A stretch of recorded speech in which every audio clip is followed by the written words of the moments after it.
Saya tambahkan ya, terkait dengan pertanyaan tadi ada beberapa tersangka yang dikenakan pasal 340 sama 338. Itu untuk tersangka inisial B, ya. Tersangka 2 inisial A itu disangkakan dengan pasal primer 340 KUHP Junto 55 ya. Terus subsidiarnya 38 KUHP Junto 55. Dan itu berarti ketiga-tiganya itu disangkakan juga dengan pasal 480 penadaan secara bersama-sama. Ya.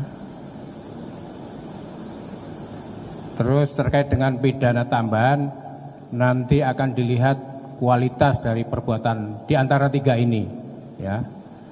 Karena dari tiga ini kan tidak ada satu orang yang tidak terkait dengan pasal 3 pembunuhan ya, berencana ataupun pembunuhan biasa. Jadi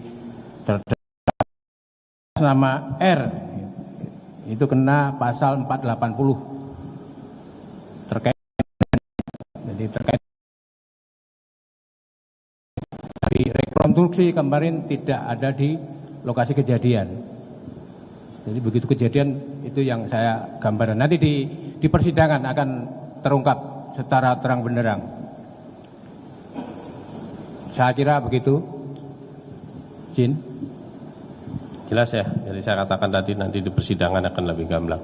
Kita sudah sajikanlah fakta-fakta yang ada di lapangan secara transparan, baik dalam bentuk tadi yang kemarin kita rekonstruksi maupun dalam proses penyidikan para tersangka dan saksi. Dan menambahkan izin, jadi nanti persidangan bersifat terbuka. Peradilan militer itu sama dengan peradilan umum atau peradilan lainnya. Bersifat terbuka, tidak tertutup. Tertutup itu untuk perkara kesusilaan. Jadi di pengadilan umum itu juga kalau kesusilaan tertutup, ya, tidak kita tutup-tutupi. Jadi bersifat terbuka. Mohon silakan nanti diikuti. Ya. Demikian. Ya, Pak, selamat siang semua. Saya Rian dari Kompas.com, Pak. Ini mungkin menambahi pertanyaan yang tadi. Itu kan tadi Bapak bilang bahwa disebutkan di sini juga dikenakan pasal 340 itu pembunuhan berencana. Kan kita tahu bersama bahwa pembunuhan berencana itu kan ada unsur-unsur sehingga bisa disebutkan bahwa itu kategori pembunuhan berencana. Nah, apakah bisa disampaikan ke kami itu unsur-unsur apa saja sehingga bisa dikatakan itu sebagai pembunuhan berencana?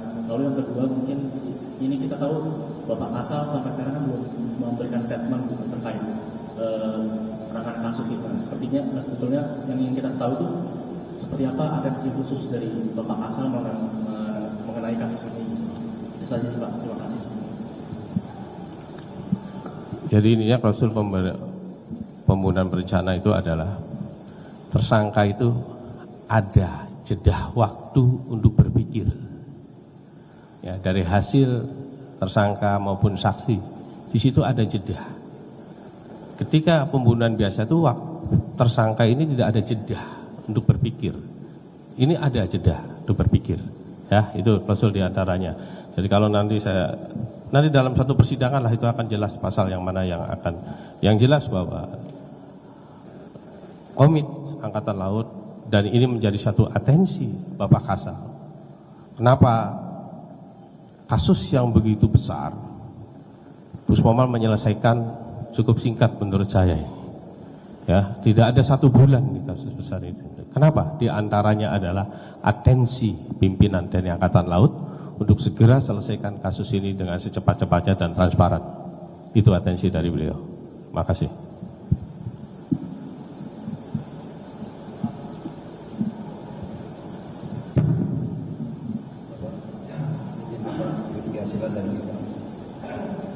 Mungkin pertanyaan untuk Kautmil 2 Pak Puspomal.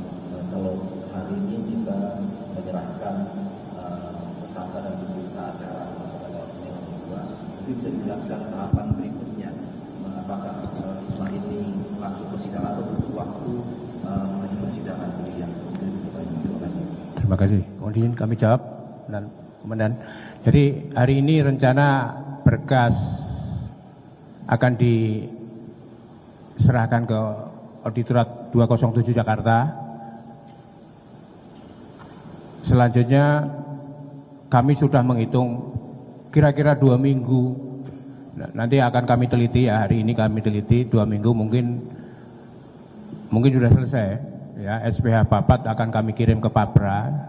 Secepatnya kami sudah koordinasi sama Bapak Kekum Armada untuk segera diterbitkan Kepra, keputusan penyerahan perkara, untuk dilimpahkan di Pengadilan Militer 208 Jakarta. Jadi kami maraton ya, secepat-cepatnya. Jadi maksimal kami sudah koordinasi sama staf 2 minggu, mudah-mudahan sudah selesai.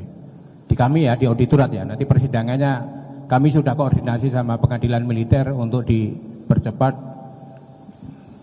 dan transparan ya, monggo diikuti ya. Gimana, cukup Pak? Jelas?